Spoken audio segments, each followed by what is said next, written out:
Hello दोस्तों, स्वागत है आप सभी का आपके अपने परिवार मैथ्स वाटिका में। दोस्तों मैं हूं रूपेश यादव। यह जो सीरीज आपका चल रहा है जिसमें 3250 प्लस वाली बुक से हम लोग मैथ के साथ साथ रीजनिंग दोनों को देख रहे हैं, उसके कंप्लीट प्लेलिस्ट का लिंक आपको इस वीडियो के डिस्क्रिप्शन में मिल जाएगा, जहां से जाकर के आप पीछे के वीडियोज़ को देख सकते हैं। इस पूरे सीरीज में सारे नए क्वेश्चन हम लोग देख रहे हैं और बिल्कुल नए तरीके से, तो लगातार इस सीरीज़ के अंदर बने रहिएगा। साथ ही साथ इसका जो PDF है वो मैथ्स वाटिका टेलीग्राम चैनल के ऊपर देखने को मिल जाएगा, यानी बिल्कुल बोर्ड वाला PDF क्वेश्चन सॉल्यूशन के साथ आपको वहाँ पे मिल जाएगा, तो वहाँ से जाकर के आप रिवीजन करते रहिएगा। आइए शुरुआत करते हैं इस नए सेट की। सेट नंबर 7 आज हम लोग देखेंगे। पहला क्वेश्चन देखिए, बिल्कुल इजी क्वेश्चन है। टोटल जो क्वेश्चन आपका पूछा गया है, मान लीजिए 30 क्वेश्चन है, तो उसमें से 7-8 क्वेश्चन 10 क्वेश्चन ऐसा आपको मिलेगा जो बहुत ही ज़्यादा सिंपल है, ठीक है। लेकिन सिंपल क्वेश्चन को भी और सिंपल यहाँ पे आपको बनाया जाएगा, बस लगातार बने रहिएगा इस बैच के अंदर। यहाँ देखिए क्या बोला है, किसी त्रिभुज के दो कोणों का माप 60 और 80 है, तो तीसरे कोण का माप क्या होगा। भाई त्रिभुज के तीनों कोणों का योग 180 डिग्री होता है, सबको पता है।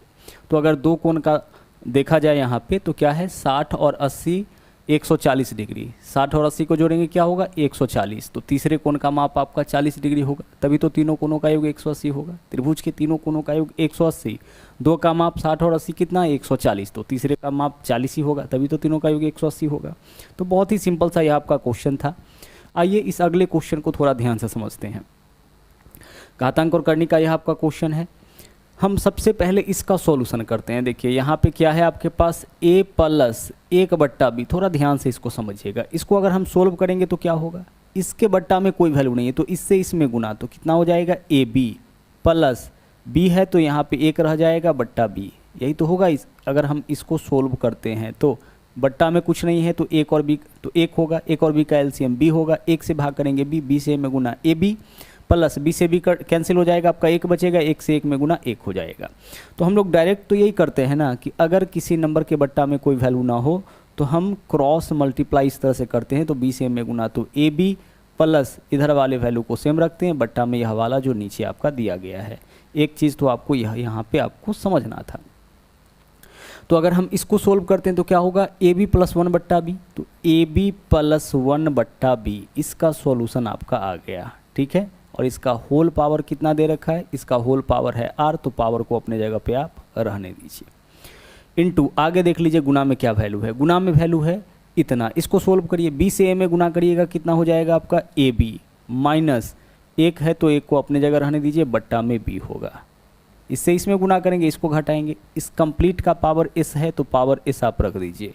अच्छा आगे भाग है, भाग का मतलब क्या होता है, बट्टा, तो इस पूरे के बट्टा में जो वैल्यू आपका दे रखा है उसको रखिए। अब यहाँ देखिए क्या है, अगर हम इसको सोल्व करें तो क्या होगा, a से b में गुना करेंगे तो ab होगा, इसके आगे +1 है तो +1 हो जाएगा, और बट्टा में देखिए क्या रहेगा, a है तो आपका a हो जाएगा, ठीक है। पावर क्या है इसका, पावर r है तो पावर r, और यह दोनों तो आपस में गुना में है तो गुना दीजिए। a से b में गुना करिएगा, कितना हो जाएगा, ab हो जाएगा, -1 है तो -1 रहेगा, और बट्टा में क्या होगा, बट्टा में a हो जाएगा। यहाँ पे पावर आपका s है तो पावर s ही रहने दीजिए। देखिए यहाँ पे भिन्न का घटाव कर रहे हैं, तो a से b में गुना करिएगा तो ab -1 बट्टा क्या होगा, बट्टा 1 हो जाएगा। अब चलिए देखिएगा जरा सा, जिसका पावर सेम है उसको हम काट सकते हैं, है ना। तो यहाँ ऊपर में ab प्लस 1 है, ab प्लस 1, और यहाँ भी ऊपर में क्या है, यहाँ भी ऊपर में ab प्लस 1 है, तो ab प्लस 1 से ab plus 1 cancel, ab plus 1 का पावर r यहाँ भी होगा, ab प्लस 1 का पावर r यहाँ भी होगा, इससे इसको कैंसिल हम लोग कर दिए। उसी प्रकार से ab -1 यहाँ भी है, ab -1 यहाँ भी है, इससे इसको कैंसिल कर दिए। इसको समझिए, जैसे मान लीजिए इस तरह से रहता, आपका x बट्टा a रहता और बट्टा x बट्टा b होता, तो हम क्या करेंगे, हम x से x को कैंसिल कर देंगे। अब a बट्टा में है, b नीचे है, तो यह b ऊपर चला जाएगा, तो हम क्या लिखेंगे इसके लिए, b बट्टा a लिखेंगे। समझिएगा इसको, x बट्टा a है ना, तो x बट्टा a रहने दीजिए, रहने दिए इसको।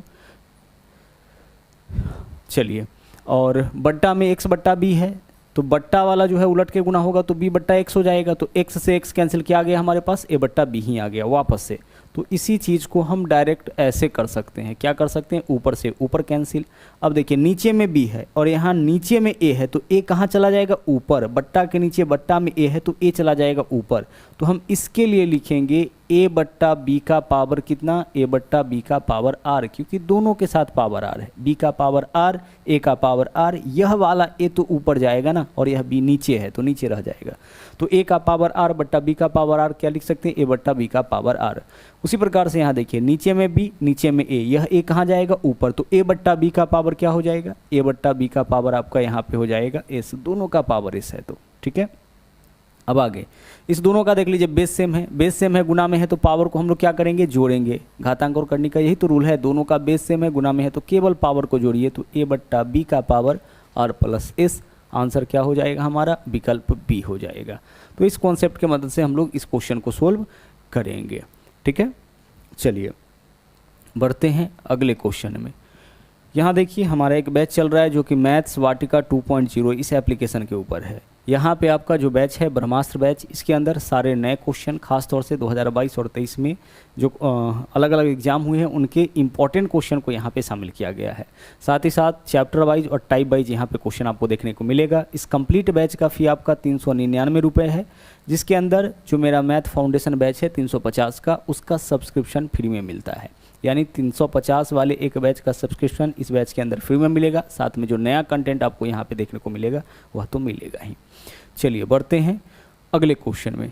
यहाँ देखिए क्या है, रानी ने एक व्यवसाय शुरू की जिसके लिए बैंक से 2 लाख रुपए की राशि उधार ली। 7% वार्षिक दर से 2 साल के बाद कितना ब्याज होगा। भाई 7% वार्षिक दर से 2 साल का ब्याज 14%, तो हमें बस 2 लाख का 14% निकाल लेना है। ठीक है, हम क्या करेंगे, 2 लाख का 14% निकाल लेंगे, आंसर आ जाएगा। प्रतिशत का मतलब क्या होता है, बट्टा में 100 होता है, तो इससे 2 जीरो को कैंसिल कर दीजिए। 14 गुने 2000 कितना होगा, 28,000, विकल्प बी। केवल क्वेश्चन को देख के आप आंसर यहाँ निकाल सकते हैं। 7% वार्षिक दर से 2 साल का ब्याज, 14%। किसका 14%, मूलधन का। मूलधन है 2 लाख रुपये, 2 लाख का 14% 28%, 28,000 आपका आंसर हो जाएगा। आगे चलिए, नंबर 4 क्वेश्चन में एरर था तो उसको हम छोड़ दिए हैं। नंबर 5 पे आइए। यहाँ देखिए बोला है किसी संख्या को 335 और 265 के योग से विभाजित करने पर। भाई किसी संख्या को कितना से विभाजित किया है, 335 और 265 के योग।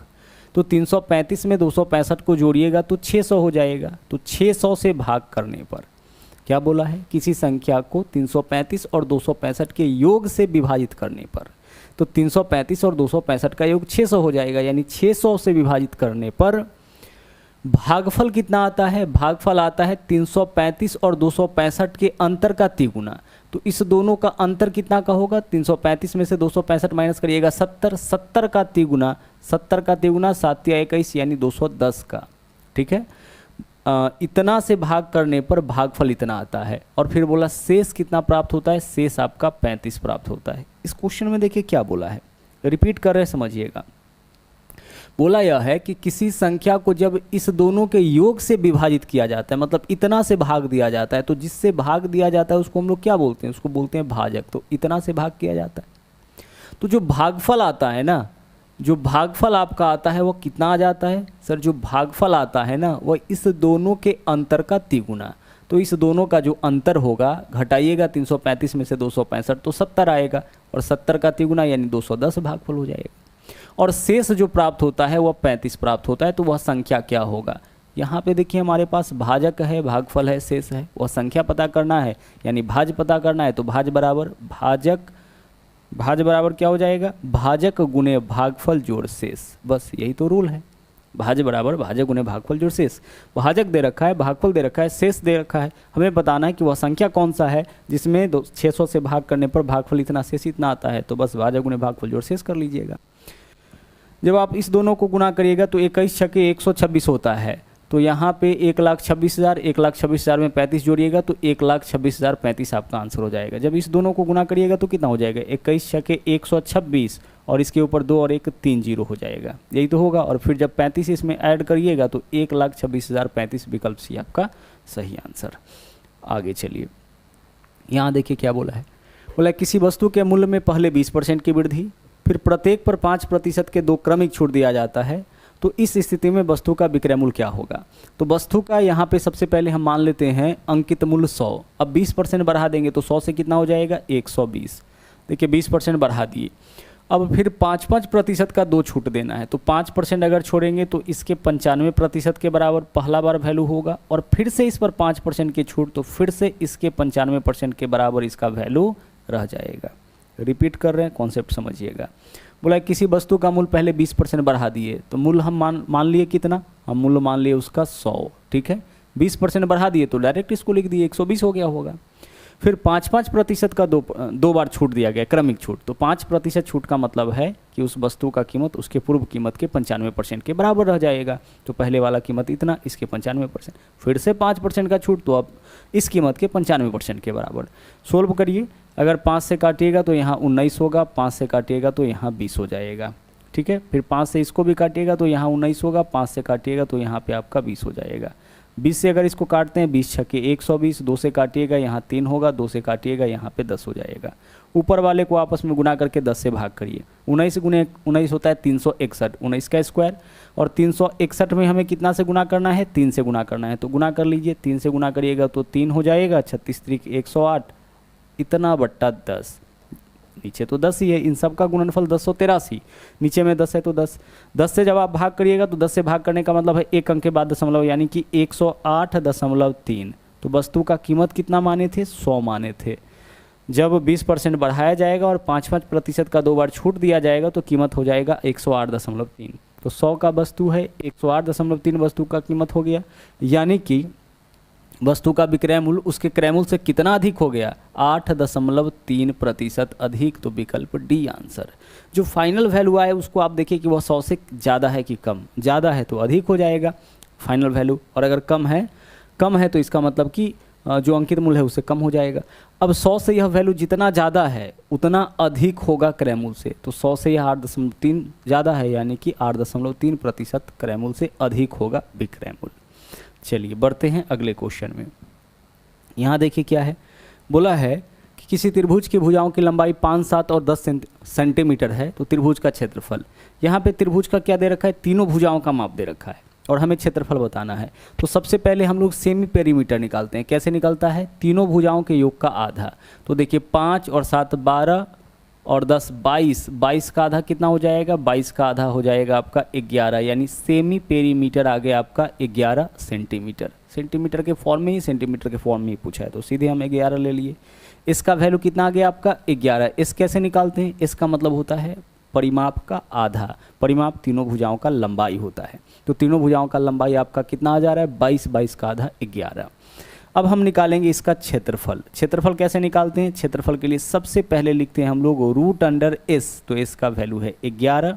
अब S में से तीनों भुजाओं को घटाइए बारी बारी से, तो S माइनस A, तो 11 में से 5 माइनस करिएगा 6, S माइनस B 11 में से 7 माइनस करिएगा 4, और S माइनस C यानी 11 में से 10 माइनस करिएगा 1। बस इसको सोल्व करिए, आंसर आ जाएगा। रूट के बाहर इसमें क्या आ सकता है, 4 आ सकता है, तो 4 का वर्गमूल क्या हो जाएगा, बाहर करिए 4 को तो 2 हो जाएगा, बाकी तो रूट के अंदर ही रहेगा। 11 गुने 6 गुने 1 यानी कि 66, तो 2√66 विकल्प बी आपका इस क्वेश्चन का सही आंसर हो जाएगा। क्या पूछा गया था हम लोगों से, क्षेत्रफल। क्षेत्रफल के लिए फॉर्मूला क्या यूज किए थे, S into S minus A into S minus B into S minus C।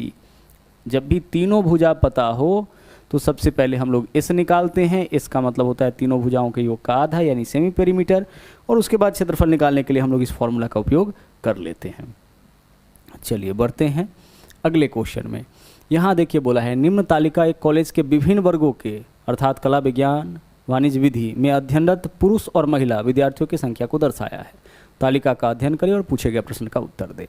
यहाँ देखिए कला में पुरुष है 202 और महिलाएं 112, विज्ञान में पुरुष है 260 और महिलाएं 280, वाणिज्य में कितने पुरुष है 116 और इतनी महिलाएं, विधि में इतना पुरुष इतना महिला, और कुल मिला के इतना पुरुष है और इतना महिला है।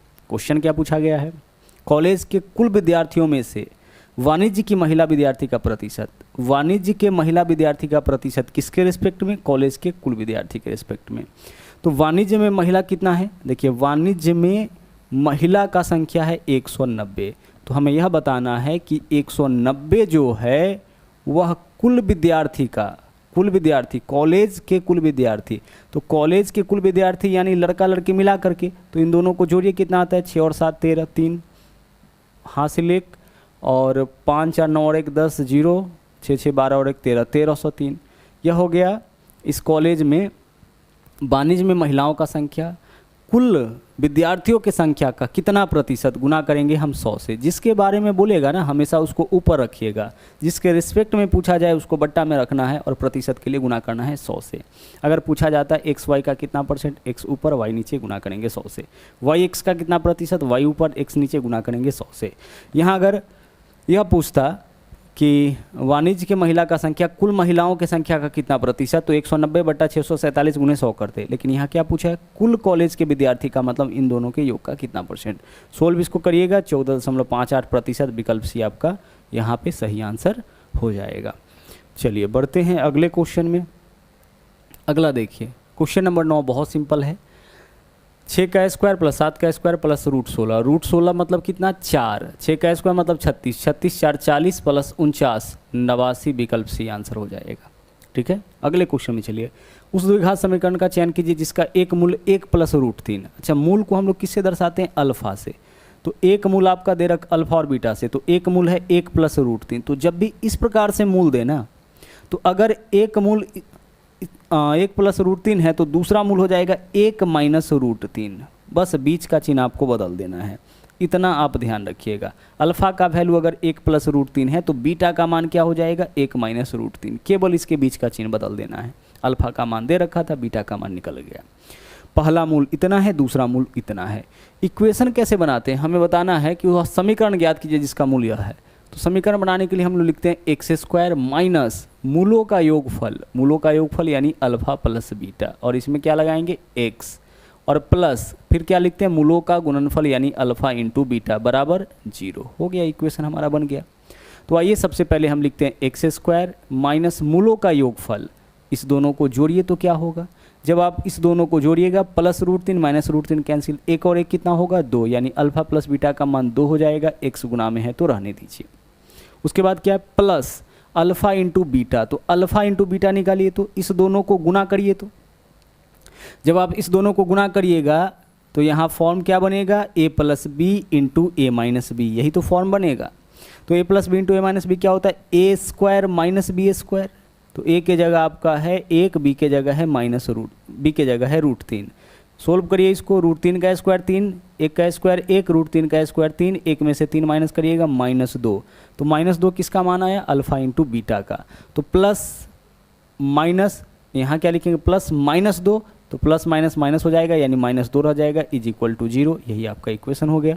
देखिए कौन से ऑप्शन में, एक्स स्क्वायर माइनस 2x और -2, यह है आपका विकल्प डी में। तो विकल्प डी आपका इस क्वेश्चन का सही आंसर हो जाएगा। एक मूल आपका इतना दे रखा था, केवल बीच का चिन्ह बदलिएगा, दूसरा मूल आपका निकल जाएगा। समीकरण कैसे बनाते हैं हम लोग, समीकरण बनाने के लिए हम लोग फॉर्मूला यूज करते हैं, एक्स स्क्वायर माइनस मूलों का योगफल इंटू एक्स प्लस मूलों का गुणनफल। मूलों का योग, दोनों को जोड़े, जोड़ने पर कितना आया, 2 आया, तो 2 गुना एक्स लिखे। मूलों का गुणनफल जब निकाले, जब हम इस दोनों को गुना किए तो -2 आया, तो यहाँ प्लस -2 लिखेंगे, यानी प्लस माइनस माइनस हो जाएगा तो -2। इस तरह से हमारा आंसर क्या होगा, विकल्प डी। आगे चलिए, अगला देखिए। 2 ट्रेन जो समान चाल से विपरीत दिशाओं में चल रही है, उनकी लंबाई 120 और 140 मीटर है, वे एक दूसरे को 10 सेकंड में पार करती है, तो प्रत्येक ट्रेन का चाल क्या होगा। देखिए यहाँ पे क्वेश्चन जो है वो क्रॉसिंग टाइम का है। क्रॉसिंग टाइम यानी पार करने में लगा समय। क्रॉसिंग टाइम के लिए एक फॉर्मूला हम लोग यूज करते हैं, फॉर्मूला है रिलेटिव डिस्टेंस बट्टा रिलेटिव वेलोसिटी। अब इसको थोड़ा समझ लेते हैं। क्रॉसिंग टाइम का मतलब क्या होता है, पार करने में लगा समय। रिलेटिव डिस्टेंस का मतलब होता है जो 2 सिस्टम एक दूसरे को पार करेगा उसके लंबाई का योग।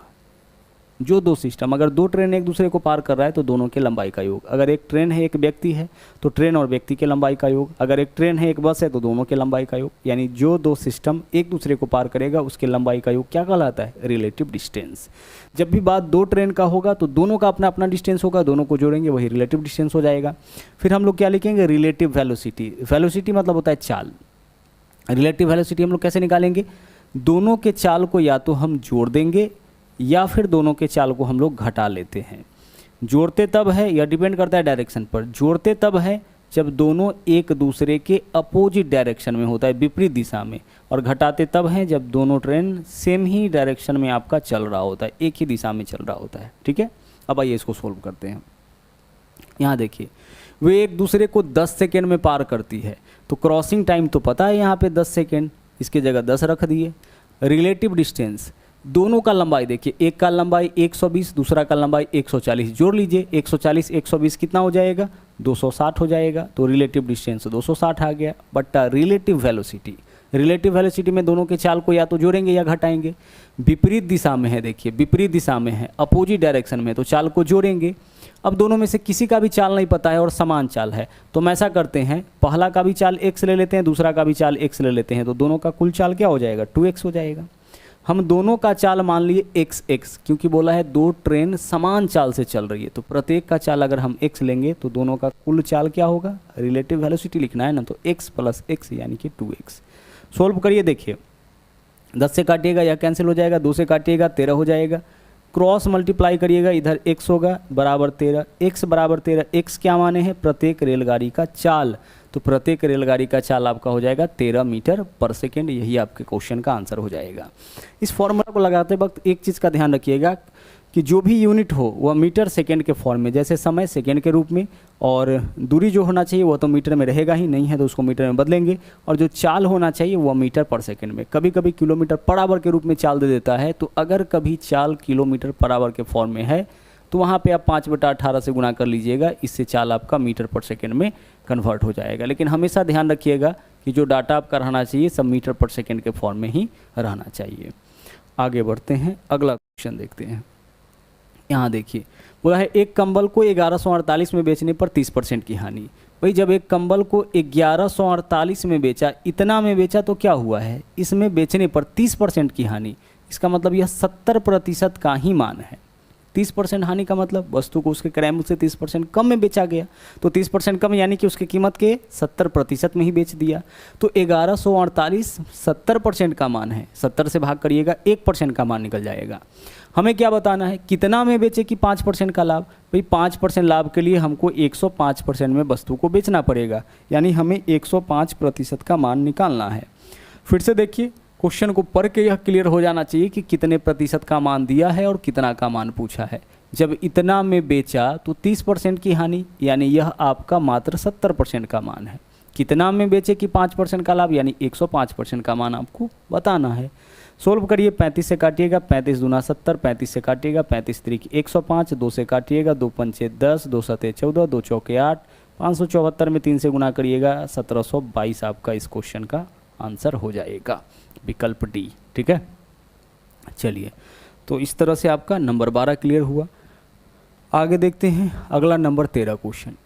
यहाँ पे देखिए पहले भी इस तरह का क्वेश्चन मिला है। हम क्या करेंगे, हम आखिरी में चलेंगे, जिसका चिन्ह अलग अलग है वहाँ से हम लोग शुरुआत करते हैं। तो देखिए एक्स क्यूब प्लस में माइनस में, इसमें देखिए तो एक्स क्यूब माइनस में है, तो जो प्लस वाला है वह तो हमारा आंसर हो ही नहीं सकता है, तो विकल्प ए और बी को हटा दीजिए। एक्स क्यूब एक ही जगह है और देखिए यह आपका इंडिपेंडेंट है, यानी एक्स क्यूब माइनस में ही रहेगा, हटा दिए। ठीक है, सीधे आप एलिमिनेट कर सकते हैं। अब आगे चलिए, अब देखिए एक जगह 12x प्लस में और एक जगह माइनस में, तो x कहाँ मिलेगा, देखिए जब 3x में -6 से गुणा करिएगा -18x यहाँ से मिलेगा, और -18x में जब 6x जोड़िएगा तो -12x, यानी -12 वाला आपका आंसर हो जाएगा। देखिए यहाँ से इससे इसमें गुणा करिएगा तो x स्क्वायर मिलेगा, इससे इसमें गुणा करिएगा तो 6 त्रिक 18 -18x, और -18x प्लस 6x क्या होगा, -12x, तो हमारा आंसर वह होगा जिसमें -12x होगा।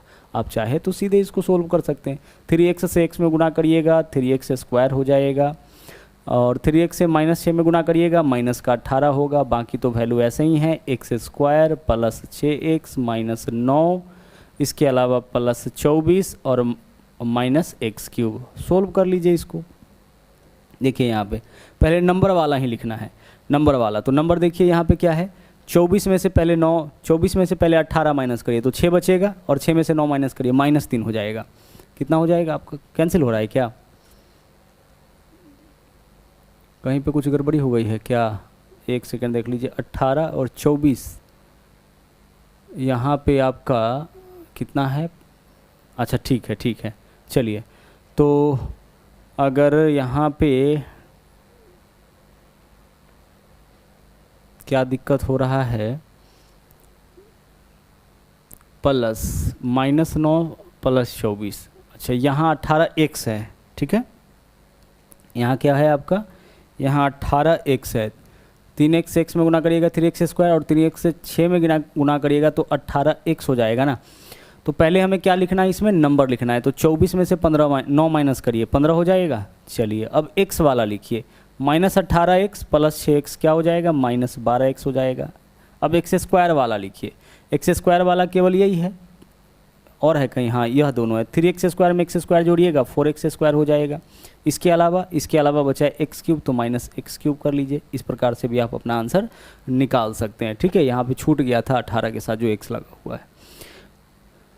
अगला क्वेश्चन देखिए नंबर 14, त्रिभुज ABC और त्रिभुज DEF में एंगल A = 40। देखो दो त्रिभुज सबसे पहले तो हम बना लेते हैं, त्रिभुज ABC और त्रिभुज DEF। यह हो गया हमारा त्रिभुज ABC और यह वाला हो गया त्रिभुज DEF। ठीक है, चलिए DEF हो गया। अब जो बोला है यहाँ पे हम एंगल लिखते जाते हैं। बोला एंगल A 40, चलो भाई एंगल A 40 है, हम 40 लिख दिए इसको। एंगल B 55, एंगल B 55 है। अच्छा, एक 40 है एक 55 है, त्रिभुज के तीनों कोनों का योग बता दो क्या होता है, 180 डिग्री। तो 55 और 40 95, यानी कि तीसरे कोण का माप 85 डिग्री होगा, तभी तो तीनों कोनों का योग 180 हो जाएगा। तो इस त्रिभुज का 2 कोण दिया था, तीसरा कोण हम लोग निकाल लिए। अगले में चलिए, एंगल D 55, एंगल D यहाँ पे है आपका 55। ठीक है भाई, आगे चलिए। एंगल E है 85, एंगल E कितना है, एंगल E है आपका 85 डिग्री। अब देखिए यह 55 है या 85 है, 55 में 85 जोड़िए कितना हो जाएगा, 90 और 50 140। तो 140 में कितना जोड़ेंगे, 180 हो जाएगा। 140 में 40 जोड़ेंगे तो 180 डिग्री हो जाएगा। ठीक है, यानी दोनों त्रिभुज के तीनों कोनों का माप हमको पहले से पता है। 2 कोण पता था, तीसरा कोण निकालिए। यहाँ भी 2 कोण पता था, तीसरा कोण निकालिए। हमें यह बताना है कि कौन से त्रिभुज के समरूप कौन सा त्रिभुज होगा, बस। तो देखिए सब में ABC है, तो हम चले यहाँ पे लिए त्रिभुज A। अच्छा, अगर एंगल A लेते हैं इधर से, तो वैसा ही एंगल वाला इसमें कौन है, देखिए एकदम सिंपल सा कॉन्सेप्ट समझिए। एंगल A कितना 40, इसमें देखिए कौन सा एंगल 40 है, F। तो यहाँ A लिए तो इधर लेंगे हम F। ठीक है, इधर अगर हम A लिए तो क्या लेंगे, इधर F लेंगे। यह भी त्रिभुज है, यह भी त्रिभुज है हमारा। आगे चलिए, अब इसमें लेते हैं B। तो एंगल B का माप कितना है, 55 डिग्री वाला कौन सा एंगल है, D। तो यहाँ लेंगे हम D। और इसमें लेते हैं अब एंगल C, यह तो क्रम सही है। तो एंगल C कितना 85, इसमें 85 डिग्री वाला कौन है, E है। इसका मतलब कि त्रिभुज ABC जो है यह आपका सर्वांग सम होगा FDE के। विकल्प C में ऐसा है तो विकल्प C हमारा आंसर हो जाएगा। केवल एंगल से हम लोग को यहाँ पे पकड़ लेना था। देखिए एंगल A कितना है 40, इसमें देख लीजिए एंगल F 40, तो जहाँ A लिखें इसमें F लिखेंगे। एंगल B का मान 55, तो इसमें एंगल D का मान 55, तो जहाँ पे B लिखें इसमें क्या लिखेंगे, D लिखेंगे। और उसके बाद C, तो C का मान कितना है 85, इधर देख लीजिए 85 किसका, E का, तो E लिखेंगे जहाँ C लिखे हैं। तो त्रिभुज ABC यह किसके बराबर हो जाएगा, FDE के। आगे बढ़िए, अगला क्वेश्चन बोला दो संख्याओं में ना 5:7 का अनुपात है। ठीक है भाई, 5:7, यानी पहला संख्या 5 तो दूसरा 7, इनका HCF 17। तो HCF जब देना तो HCF से दोनों में गुना करिएगा, दोनों संख्या निकल जाएगा। तो 17 पंचे 85 पहला संख्या और 17 सते 119 दूसरा संख्या। हमारा आंसर क्या हो जाएगा, विकल्प C। हमें बताना था दोनों संख्या। ऐसा क्यों होता है, देखिए दो संख्याओं में 5:7 का अनुपात, यानी पहला संख्या 5 तो दूसरा 7। तो हम क्या करेंगे, दोनों का HCF निकालेंगे अनुपात में। तो 5 और 7 का HCF क्या होगा, 1। वह बड़ा से बड़ा संख्या जो दोनों को काटेगा वह 1 ही होगा। और यह HCF अनुपात में है तो अनुपात लगा दिए, जबकि रियल में HCF इन दोनों का क्या है 17। तो अनुपात 1 का वैल्यू 17 के बराबर हो गया। तो जब अनुपात 1 का वैल्यू 17 के बराबर, तो पहला संख्या अनुपात 5 है, तो अनुपात 1 का मान 17, तो 5 का मान 5 × 17 85 हो जाएगा। अनुपात 1 का मान 17, तो 7 × 17 119 हो जाएगा। तो हमारा आंसर इस क्वेश्चन का क्या बन गया, विकल्प C बन गया। चलिए, तो आज का यह आपका आखिरी क्वेश्चन था। इस वीडियो में इतना ही। और हाँ, अगर आप हमारे चैनल पर नए हैं तो इस चैनल को सब्सक्राइब जरूर करिएगा। इसके अलावा लाइक और शेयर करते रहिएगा। तो मिलते हैं अगले वीडियो में बाकी बचे कॉन्सेप्ट के साथ। थैंक यू, जय हिंद।